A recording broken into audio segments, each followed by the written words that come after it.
Hello. બોલો ખેડૂત મિત્ર, જે નિયમ ભંગ કરે ને હું જવાબ નથી આપતો, પણ તમે વિકલાંગ છો, આખું ઘર તકલીફમાં છો એટલે તમને જવાબ આપું છું. નહીંતર હા નિયમ ભંગ કરે ને હું ફોન કરીને જવાબ આપતો જ નથી. બોલો શું તકલીફ છે, આખી વાત કરો. એટલે આપણે હા યુટ્યુબમાં મૂકશું, તમારો જવાબ ઘણાને ઉપયોગી થાય એવો છે. બોલો. બરાબર છે સાહેબ. હવે સાહેબ મારા દાદા જે સરકારી વેટ કરીને મિલકત મેળવેલી, ઇનામી જમીનની હતી. હા ઇનામી જમીન, તો હમ તેમાં રામા મકન નામનો હમ જે કોઈ પણ લોહીનો સંબંધ ન હતો ને હમ કોઈ સગપણ પણ ન હતી, હમ તે આમદરા ગામના હમ આમદરા તમારી ગામ, ડિટેલ ન બોલો તો ચાલશે, ખાલી બીજા હા ગામના એમ બોલો ને. હા બીજા ગામમાં ગામથી અહીંયા આવીને આશ્રિત તરીકે રહેલો, હમ અને આશ્રિત તરીકે રહેલો તેમનું નામ પણ મકન ને મારા દાદાનું નામ પણ મકન. ભળતા અને નામ તે વાળો હતો હા એટલે મળતા વારસાઈ નામ, કરાવી નાખી એને. હા એટલે સાહેબ એ ડેપ્યુટી સરપંચ પણ બનેલો આ ગામમાં, હમ અને લાગવક વાળા સત્તાવાળા સાથના ખૂબ મિત્રતા હતી. હમ હમ બીજી હમ હમ બાજુ સાહેબ મારા દાદા ગુજરી ગયા પછી મારા પિતા એકદમ અભણ અને અજ્ઞાન અને હમ અંગૂઠા હમ છાપ હતા, હમ જેનો આમ થાય ફાયદો આ રાજકારણીઓ તો બધાથી લઈ લીધો. રાજકારણીઓ મોટા ભાગે આવા ગેરલાભ જાજા લીધેલા છે અભણ ખેડૂતોના. બોલો હા આગળ. બીજું સાહેબ એમના અમારી વારસાઈ એમણે થવા ન દીધેલી, કેમ હમ કે તે સમયે તો કેટલા વર્ષ પહેલા વારસાઈ ન થવા દીધી એમ નહીં, તમારી અજાણતામાં કરી નાખી કે ન થવા દીધી, બે વચ્ચે મોટો ફરક છે. હા સાહેબ, એમ પહેલાના જમાનામાં લાલ ચોપડા ને એવા આવતા ને સાહેબ, હમ હમ તો એ વ્યક્તિ જે અહીંયા રહેલો ને ખોટા કામો કરેલા તેના પર એક ચોપડા રાખતો એ, હમ હમ એટલે મારા પિતાને સમજ નહીં પડતી. હમ એટલે જ્યારે આપણે ડિજિટલ રીતે 2002 ને 3 માં જે ડિજિટલ રીતે જે નકલ મને મળી ને, ત્યારથી મને જુઓ, સમજ લાલ પડી. ચોપડી જે હતી ને એ 80 ના દાયકાની હતી. હા 90 નો દાયકો પૂરો થયો, 92-95 થયા એટલે ઓલો કેશુબાપાએ એક વ્હાઈટ કલરની ચોપડી પછી કાઢી હતી, ખબર છે? એની સરકાર ભાજપ વખતે. એમાં આગળ હા ખેડૂત જે છે એની ફોટોકોપી હોય ને, લેમિનેટેડ હતી. પેલી લાલ કલરની જે હતી ને વહી જેવી હતી, ખાતા વહી નો કહેવાય એવી. તી પછી બરાબર 2000 ની સાલ સુધી બધું હાયલું, એમાં એન્ટ્રીઓ ન પડતી.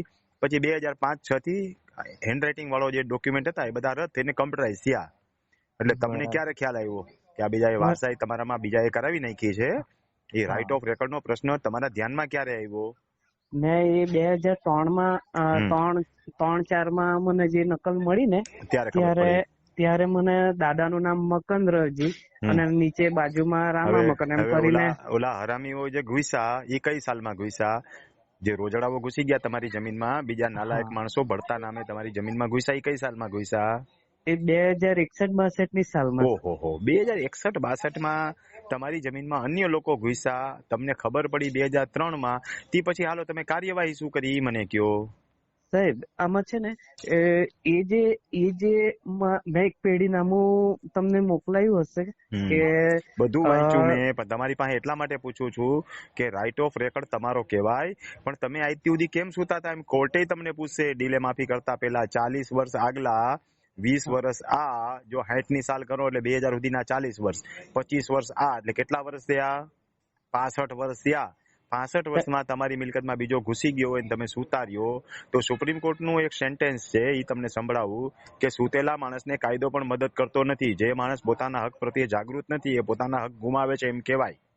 બરાબર આડકતરી છે રીતે છતાંય તમે દાવો દાખલ કરી શકો. તમે કર્યું શું હવે એના પછી મને એ કયો, એટલે એના આધારે સલાહ આપું.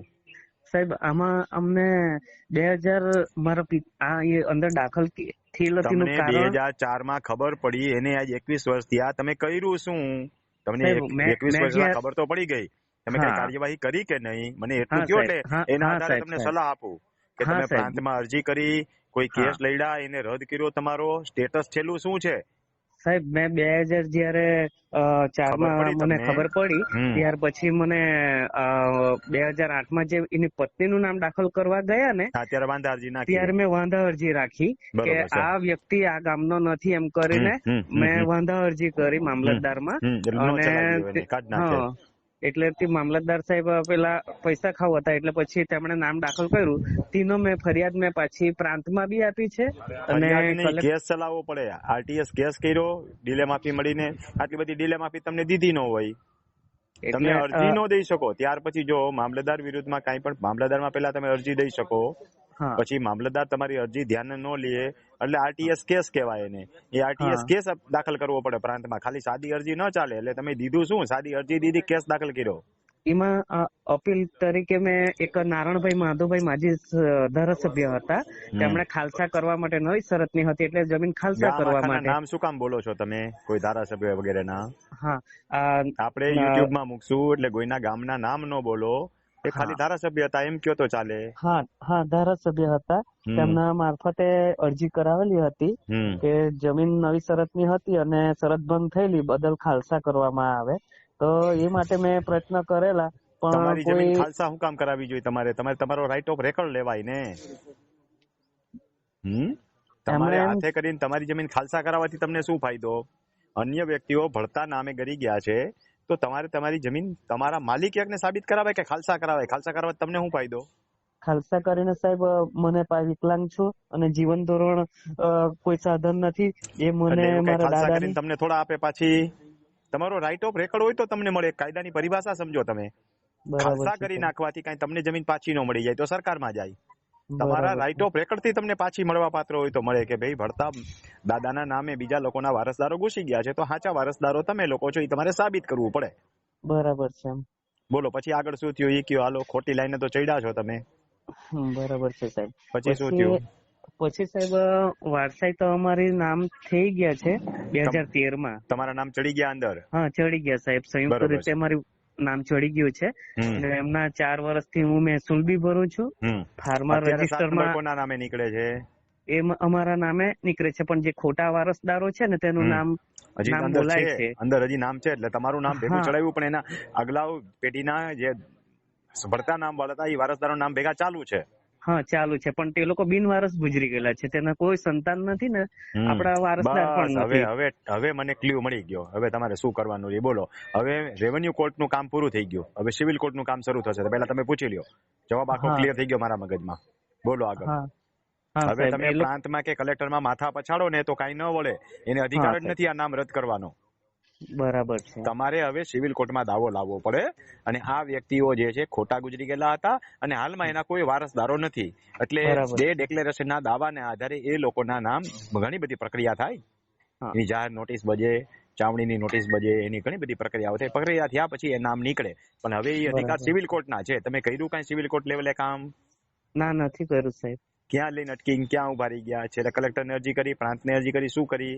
એ રદ કરી નાખી હોય. આજે સાહેબ મેં ગયેલો હતો પ્રાંત સાહેબ ને. એટલે થયું એવું કે 2008માં જે મેં સ્વાગત કાર્યક્રમમાં મેં આ બાબતમાં મેં જાણ કરેલી તો તે નકલ મેળવવા માટે ગયેલો હતો કે મારી અધિકારમાં નથી આવતું. તમને એમ કહી દેશે આ મારા અધિકારમાં નથી આવતું. તમે સિવિલ કોર્ટની રાહે કાર્યવાહી કરી શકો છો. આવો જવાબ દીધો હશે કે નથી દીધો? બરાબર છે, વાત સાચી છે સાહેબ. જવાબ દીધો એમ જ કેવું છે. હા, એ તો મને તમે જ્યાં ક્લુ વળાંક આવી જાય ને, જો ટર્ન આવતી હોય ને ત્યાંથી મને વાઈવ ની ખબર ન પડે. જેવો ટર્ન આવે ને સામે લાઈટ દેખાય ને મને ખબર પડી જાય કે સામે કઈ ગાડી આવે છે એમ. બરાબર છે. મને એવો જવાબ આપ્યો છે સાહેબ કે તમે સિવિલ માંથી તમે દાવો કરીશું. હા, સિવિલ માં જ જવું પડશે તમારે પહેલા. હા, અને નીકળશે, એના નામ નીકળી જશે. હા, પણ સિવિલ ની પ્રક્રિયા કરો. હા, બરાબર છે સાહેબ. સાહેબ મને બીજું માર્ગદર્શન એટલું આપો કે અમે સિવિલમાં અમને મફત કાનૂની સહાય દિવ્યાંગ લોકોને SC જાતિમાં આવીએ, અમે SC માં આવીએ તો અમને મફત કાનૂની સહાય મળી શકે ને? મળશે. જિલ્લા કાનૂની સહાય કેન્દ્રનો સંપર્ક કરો, મળી જશે. હા, બરાબર છે સાહેબ. હવે બીજી વખત નિયમ ભંગ નહીં કરતા. વિકલાંગને કારણે મેં નિયમ ભંગ કરેલો હોવા છતાંય ફોન કર્યો છે. બાકી જે ડાયરેક્ટ ફોન કરે છે એને હું બ્લોકમાં નાખી દઉં છું, જવાબ દેતો જ નથી. એટલે હવે પછી કઈ કામ હોય તો WhatsApp થી મેસેજ કરજો. હા, ચોક્કસ સાહેબ. તમને જિલ્લા કાનૂની સહાય કેન્દ્રમાંથી મદદ મળશે અને મેં તમને જે માર્ગદર્શન આપ્યું એ પ્રમાણે આગળ કાર્યવાહી કરો એટલે એ લોકોના નામ નીકળશે. બીજું કે નામ અમારા જ ચાલતા છે પણ કબજો ગેરકાયદેસર લોકો બધા જમાઈ રાખેલો છે. એ બધી કબજા સાથેનો દાવો દાખલ કરો ને સિવિલ કોર્ટમાં. જે દાદ માંગવાની બધી સાથે માંગી લેવાની. હા, બરાબર છે સાહેબ. જેટલી દાદ માંગવાની હોય બધી સાથે મળે. હા, ઓકે સાહેબ. ઓકે સાહેબ, મદદરૂપ બદલ તમારો બહુ આભાર સાહેબ. બીજો અમારો કોઈ છે નથી સહારો. કઈ વાંધો નહીં, જવાબ આપી દીધો તમે. ઓકે થેન્ક યુ, આભાર સાહેબ. ભલે આવજો.